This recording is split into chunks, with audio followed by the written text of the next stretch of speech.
Chapter 33, The Secret Lover of the Crown Prince of the Underworld 07. Another half hour, a subordinate sent news that Stephen Fifth Master was coming soon. Ethan stood up to tidy up his clothes, and said lightly, "Let's go welcome Finn." Everyone stood up in excitement. Adam walked at the end, his face as calm as water. "Young master," Diana called out in a low voice next to his ear. He closed his eyes, and when he opened them again, his expression had returned to its original state. Finn had always been in a high position, and had always been ostentatious. Hearing Ethan and Blood Wolf personally welcoming the news, he could only casually nod his head. In fact, Finn himself also did not clearly say why he suddenly had to return home. He had always treated his relatives shallowly. After many years outside, he could not say that he had any attachment to the country. It was just fate, as if there was something guiding him back to his hometown. "Fifth Master, we're here." His assistant bowed to remind him. "Yes." He nodded. Getting off the plane, he saw his big brother who had not seen him for many years come to pick him up, and behind him were quite a few people. He suddenly felt a little bored, somewhat doubting why he suddenly had to return home. Until he bumped into a pair of clear eyes, although that person quickly lowered her head, but in just a blink of an eye, he had already seen the owner of those eyes clearly.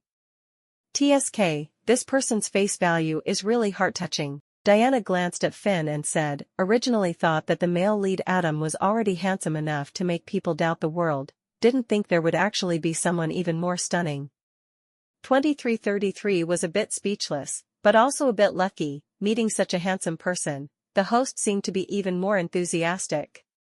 Welcoming Finn, the group immediately brought him to Stephen's hotel. In this case, Diana naturally didn't need to participate. It was rare not to need to follow the male lead. She decided to go see Seven's younger brother. It was also the person who in the original plot was used by the male lead and died a pitiful death. Seven Doris's younger brother is named Daniel Doris. This year just turned 18, he and Seven were similar to each other. Since childhood, Stephen family took him back and adopted him. Unlike Seven, who has a high value of martial arts, Daniel is a weak young man, but he has a very high IQ. Moreover, he really likes researching medicine, currently working in Stephen family's research room. Since 2 years ago, he has researched and produced quite a few useful medicines, some of them even secretly circulated to the market, earning Stephen family quite a bit of money. Stephen family's research room, Diana is unable to enter, but Daniel will choose a day every month to meet with her, and today he just happened to encounter a difficult medicine, so he thought of going out to relax a bit. The meeting place was at the apartment that Seven had bought in advance. Diana simply swept a bit. Daniel came. "Sister, how did you cut your hair?" He was stunned for a moment when he saw her. She smiled faintly at him. "This is convenient." "You still like before want to drink brown sugar milk tea?" Yes. He nodded, looking at her in the well-cooked milk tea, put a spoonful of brown sugar, immediately smiled curved eyes. "You like to eat sweets so much, be careful to have cavities." "No, I researched and produced specialized medicine added in toothpaste, absolutely will not have cavities." He chuckled, toward her, revealed a mouthful of snow-white teeth, then lifted up the milk tea and drank it with satisfaction. She covered her chest. This younger brother was really too adorable, grew up beautiful and obedient, IQ was also so high, she absolutely could not let Adam harm him to death. After drinking a big bowl of sweet milk tea, he licked his lips, his expression light and carefree. "Sister, I recently encountered a bottleneck in my research. No matter how I do it, I can't achieve the effect I want." She reached out to stroke his hair. The feeling was the same as what she imagined. She said, "Don't be in a hurry, take it slow, it will be successful." "Yes." He nodded. "I just want to take advantage of the present to earn some money, and after leaving Stephen's family, I can still bring you along to live a good life." "Leave Stephen's family?" She looked at him in surprise. He immediately covered his mouth as if he had said something wrong. Chapter 34, The Secret Lover of the Crown Prince of the Underworld 08. "You think of leaving Stephen's family?" She twisted his hand that was covering his mouth and asked. He saw that he couldn't avoid it, so he had to gently nod. "Sister, I know you like Adam, but he doesn't have the ability to marry you. Wait until he gets married, what should you do now? She was slightly stunned, and then lowered her eyes, so that's why you have the idea of leaving? He couldn't see the emotions in her eyes, but for some reason, he felt that his sister was unhappy, so he carefully said, Sister, can you not like him?